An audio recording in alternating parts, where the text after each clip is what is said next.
مسلسل كرتوني يعد الأطول في تاريخ التلفزيون العالمي.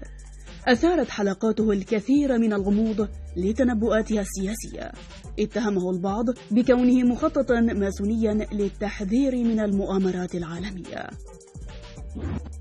المسلسل الأمريكي The Simpsons الأكثر جدلا في التاريخ الحديث، ابتكره الرسام الأمريكي مات غرينينغ وكتب حلقاته. تتناول قصته حياة أسرة من الطبقة المتوسطة تواجه المجتمع في أمريكا. تتكون العائلة من 5 أفراد، وهم هومر وزوجته مارج و3 أطفال. ظهرت الشخصيات لأول مرة في برنامج تريسي أولمان في عام 1987، ثم بدأت قناة فوكس لمالكها المثير للجدل روبرت ميردوخ بث الحلقات. واستمرت القناة في عرض المسلسل على مدار أكثر من 30 عاما بلا توقف.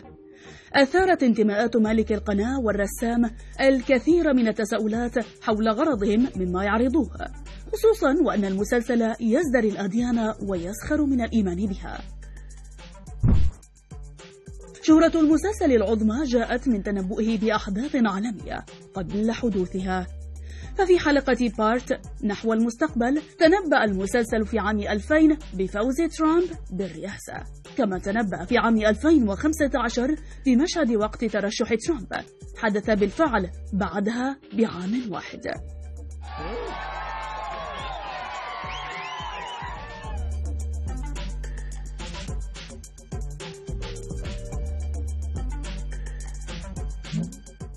ظهرت سمكة ب3 عيون في حلقة في عام 1990 نتيجة لتشوهات جينية بسبب تسريب نووي.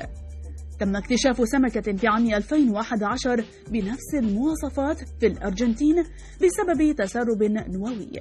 وظهرت شخصية ليزا في عام 1997 ترفع مجلة تظهر برج التجارة العالمي وتاريخ 11 من سبتمبر. كذلك شوهد علم الثورة السورية في عام 2001 على سيارة في إحدى حلقات المسلسل. وتنبأ عام 1994 باستخدام لحوم الأحصنة لتغذية الطلبة في المدارس، فأثيرت قضية في بريطانيا مؤخرا تتشابه معالمها مع تلك الحلقة، إذ اتهمت العديد من المدارس باستخدام لحوم الأحصنة في طعام الطلبة.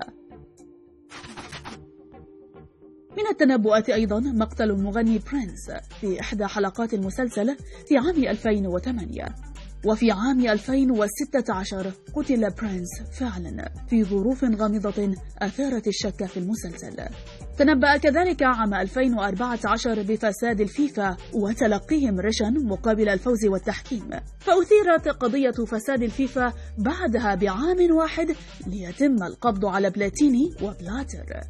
وأظهر المسلسل خسارة البرازيل في كأس العالم وإصابة لاعبها الشهير، وبالفعل أصيب اللاعب نيمار في كأس العالم في عام 2014 كما خسرت البرازيل. أظهر فكرة مكالمات الفيديو وشاشات اللمس قبل طرحها ب20 عاما. كتب بطل المسلسل هومر معادلة رياضية معقدة ظهر فيها رمز جسيم برون هيغز، فاكتشفت تلك المعادلة الفيزيائية بعد 14 عاما من تاريخ بث الحلقة.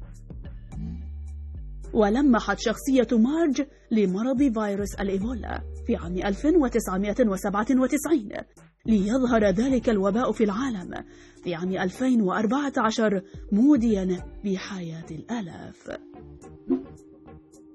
شاركنا برأيك، هل تعتقد فعلا أن هناك مؤامرة ماسونية وراء المسلسل أم أنها مجرد مصادفات؟